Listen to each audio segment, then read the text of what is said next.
So, what's up sa inyo mga kahabi? So, ito na naman tayo sa bagong araw ng ating pag-alaga ng kapi. So, ito, pakain tayo ng pellet sa ating flower horn na aggressive. Ayan, ito nyo. Sobrang aggressive niya. Bigyan natin ng marami kasi gutom hindi na nakain yung paggabi. Tapos mo yan.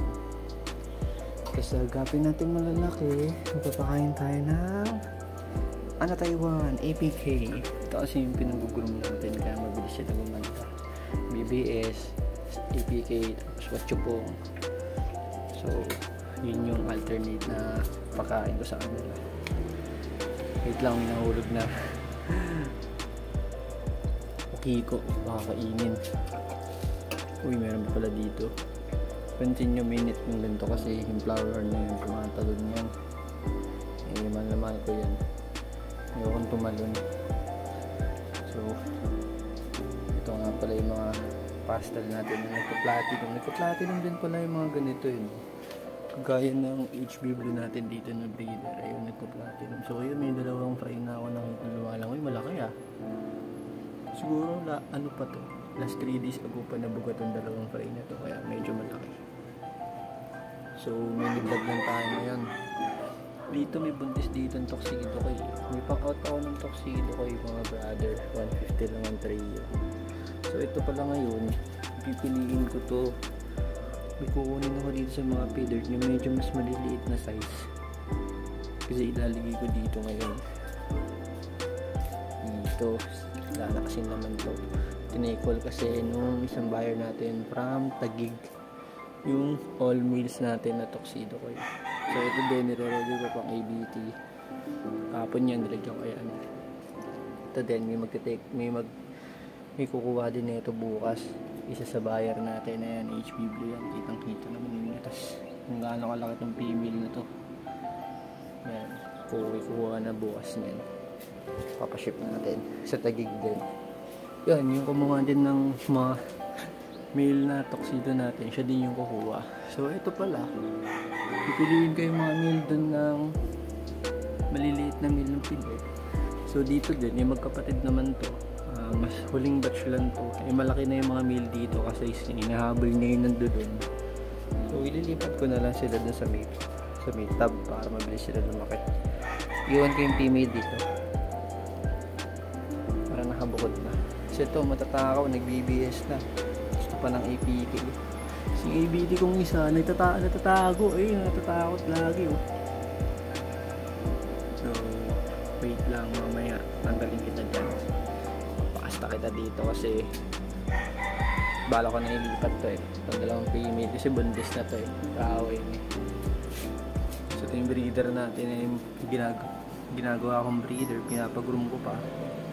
Kasi babangga ako dito sa mas higher batch. So, lower batch kasi to. Ibang parent. Kasi yung kapatid na itong mga babae nandito. Ayan, nandiyan sila. Medyo malalaki na rin. Pero mas malalaki ito kasi mas nangunang batch to. Ayan. Ito, nagkasakit yan after drop. Tuxedo kami yan. So, nire-recorder natin. Ayan natin siya yung isa. Ito yung mga anak niya. Marami din. So, update ko na lang kayo guys. Iwalay muna ako ng mga feeder. So, ito na nga guys. Nakuha ko na lahat ng male feeder natin. Actually, lahat sila may ears niya. Pero bata pa kasi. So, ang gagawin ko pa dyan is i-groom ko pa.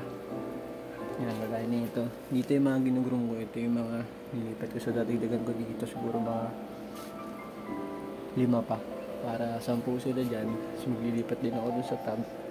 Groom ko itong mga 1 month old na to. Labas lahat ng tayo. Ang gaganda. Update ko kayo guys. Then, ito yun guys.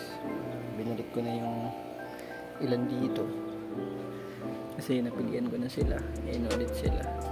Nagde-develop pala yung mga ears niya. Pati platinum. Tapos ito, mga medyo nahuli. Itong piraso. Na hindi pa naglalabas ng ears. Kasi mas maliit. So, dito ko na nalalagay ito. Kasi medyo late sila, nahuli sila sa pag-groom.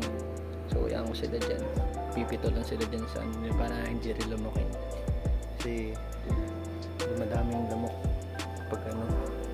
Tapos ito kasi yung mas nagagandahan ako yung mga ano ng tail nila. So mga 7 pieces din to.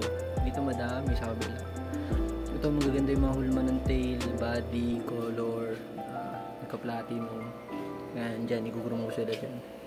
Ibabangga ko sila dito sa ibang batch ng female ko, sa ibang parent galing. Kasi pa nag-breed ako, magkahiwalay na trio. Magkaya na ito. Ito yung breeder ko na isa ngayon. Bagong select. Medyo bata pa yung female, pero ayan na natin. Malaki naman dyan.